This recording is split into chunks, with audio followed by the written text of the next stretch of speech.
Halo WhatsApp bro, gimana hari ini? Semoga kabar kalian baik-baik saja dan aktivitasmu dilancarkan. Kali ini Mimin akan menceritakan sebuah film yang mengisahkan kehidupan anak jalanan, tepatnya bocah-bocah tengil di sepanjang jalanan India. Mereka lahir di jalanan, besar di jalanan, dan tentu pergaulannya juga terombang-ambing. Tapi di balik gelapnya kehidupan pasti ada sisi terangnya.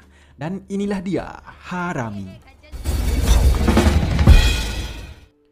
Mengisahkan si pencopet kelas kakap yang ingin mencari jati dirinya. Setelah sekian lama mencopet dan mengseks di jalanan, ia kemudian tersadar setelah orang yang ia copet bunuh diri terlilit hutang ratusan dolar dan meninggalkan seorang putri yang sangat cantik.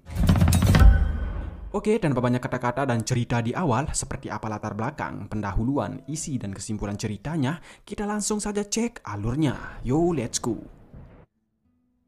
Cerita diawali dari percakapan dua bocah tengil ini. Sudah tengil, dekil, kurus, jelek lagi cuk. Namanya adalah 55 dan yang satuan namanya 86. Ketika mereka sedang asik ngobrol gak jelas, mereka mendapat info dari WhatsApp salah satu temannya target orang yang akan dicopet. Dan mereka langsung berlarian menuju ke terminal kereta api.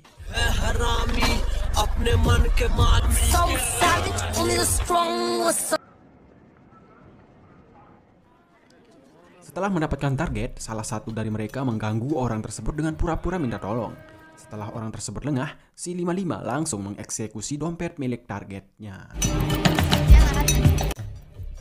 Agar tidak dicurigai, 55 kemudian memberikan dompetnya ke salah satu temannya. Setelah mendapatkan target pertama, kini mereka beraksi di dalam kereta api. Kini giliran 86 yang memancing keributan. Setelah terjadi keributan, dengan santai 55 datang mengeksekusi dompet orang tersebut. Wow, trik yang luar biasa, tapi tidak untuk ditiru guys ya.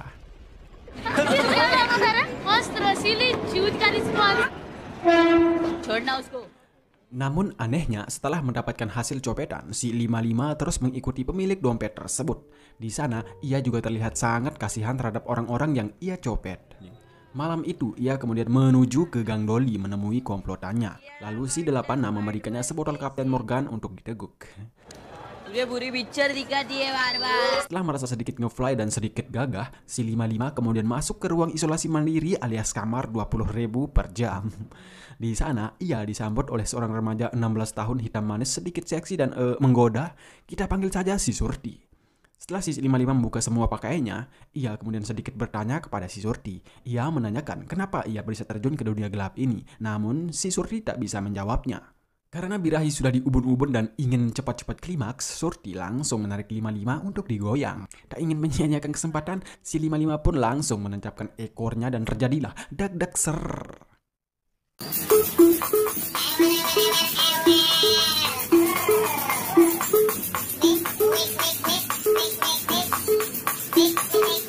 Setelah membuang air putih kentalnya, si 55 kemudian dipanggil oleh temannya untuk menghadap ke Big Boss-nya.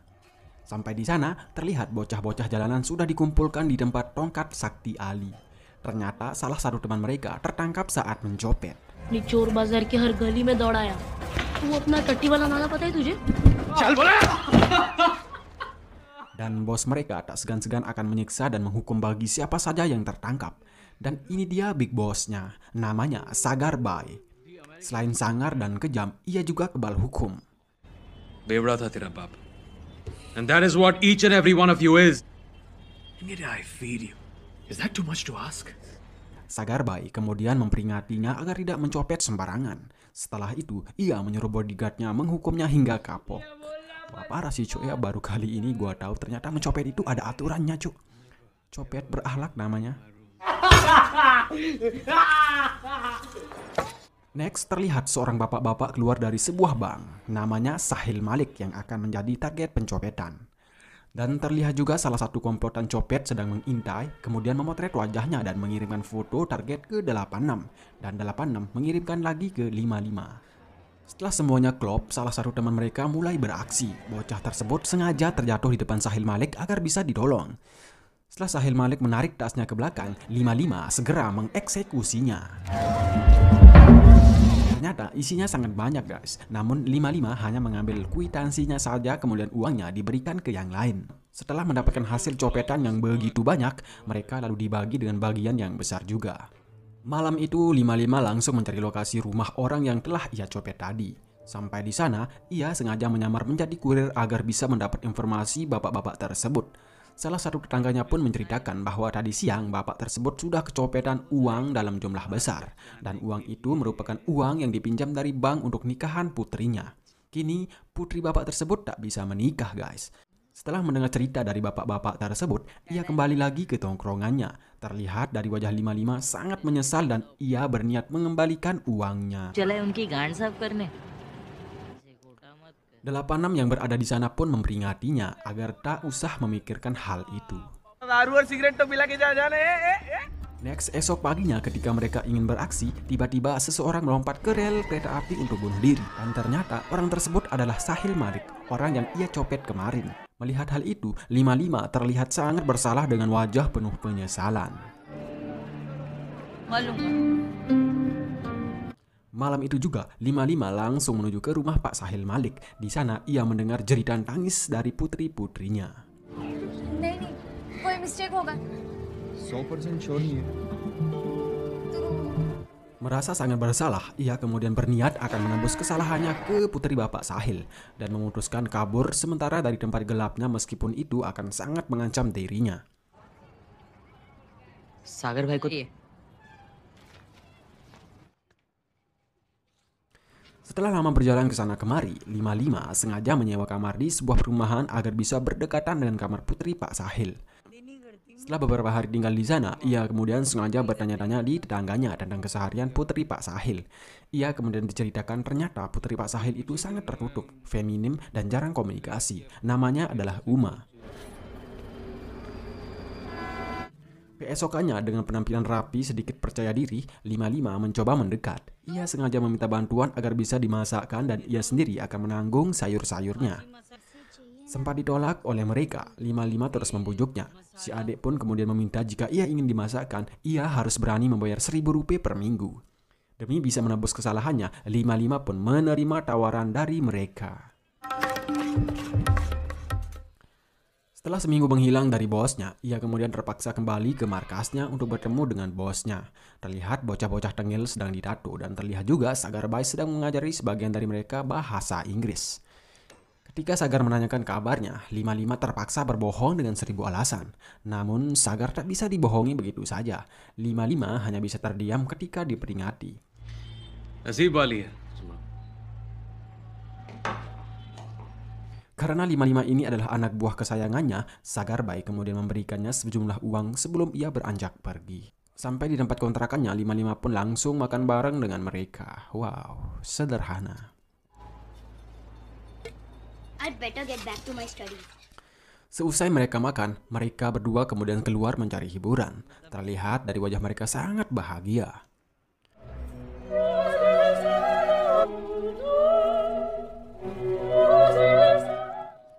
Ketika 55 berada di kontrakannya, 86 diam-diam mengikutinya. 55 kemudian meminta agar 86 jangan buka mulut tentang keberadaannya. तब तो नहीं रहा बस एक बार रकम जुटा लूं फिर promise Merasa uangnya semakin menipis, keesokannya ia terpaksa beraksi sendiri demi bisa menghidupi Uma dan adiknya. Setelah mendapatkan sejumlah uang, 55 kemudian mengajak Uma keluar membeli es krim. Ketika mereka sedang memesan, orang yang ia copet tadi siang mengenali wajahnya. Sontak 55 pun merasa tidak nyaman. Karena Uma belum tahu latar belakang dari 55 ini, ia langsung memarahi orang yang menuduh tersebut. Dengan cepat, 55 langsung mengajak Uma pergi dari tempat tersebut. और तुम्हें कुछ फर्क नहीं पड़ता?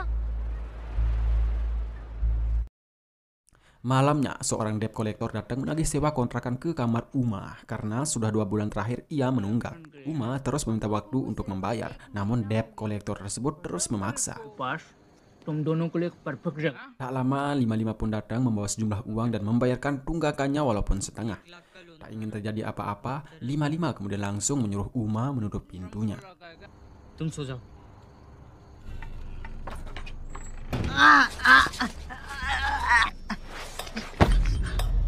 Kini 55 terlihat sangat kebingungan bagaimana caranya ia akan mendapatkan setengah lagi untuk melunasi kontrakan si Uma.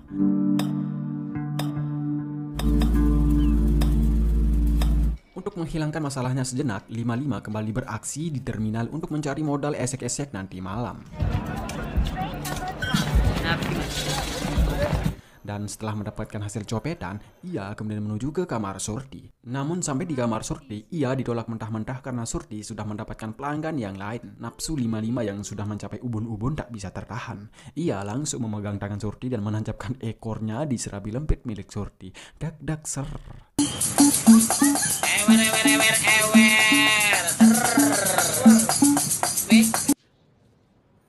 Adegan berpindah ke Uma guys. Terlihat Uma sangat khawatir tentang keberadaan 55 karena sudah beberapa hari ia tak pulang ke kontrakannya. इसे तुम ही रख लो।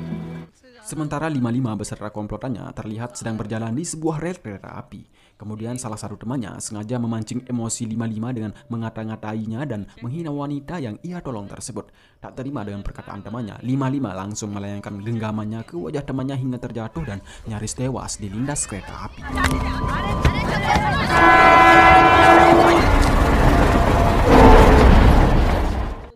Next, esok paginya Sagar Bayi memanggil 86 untuk mencari tahu apa yang sebenarnya terjadi.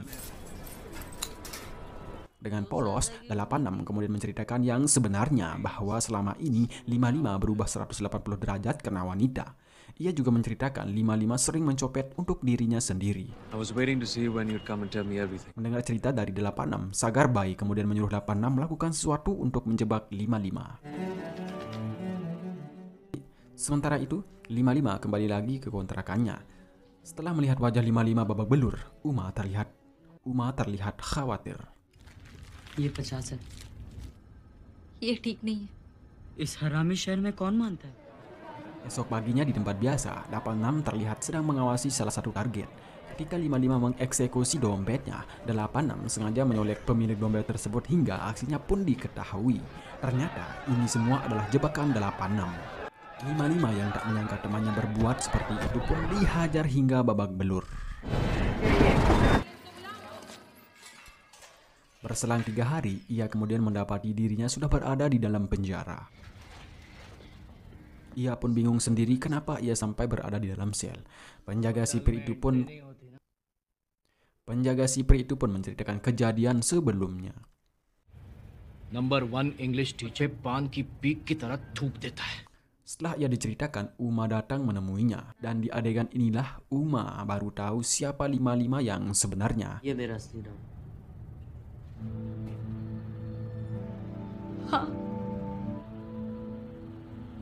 Namun Uma tak bisa berbuat apa-apa guys. Nasi sudah jadi bubur. Sedangkan 55 hanya bisa minta maaf dan menyesali perbuatannya. Dengan hati yang tulus, Uma kemudian memperingati dan menasehatinya agar ia bisa menentukan jalan hidupnya, bukan bergantung pada orang lain. Selepas itu, 55 berjanji tidak akan kembali lagi ke jalan sesatnya, dan Uma sendiri langsung beranjak pergi.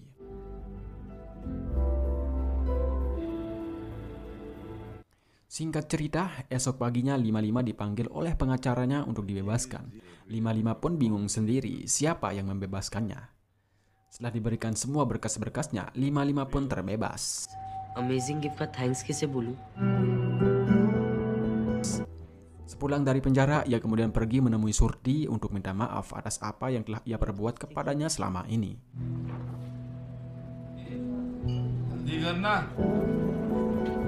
Dan ketika ia kembali dari tempat Surti, mantan komplotannya menghadangnya. 86 dan yang lainnya tak terima jika 55 masih hidup. Seketika mereka langsung menghajar 55 hingga babak belur.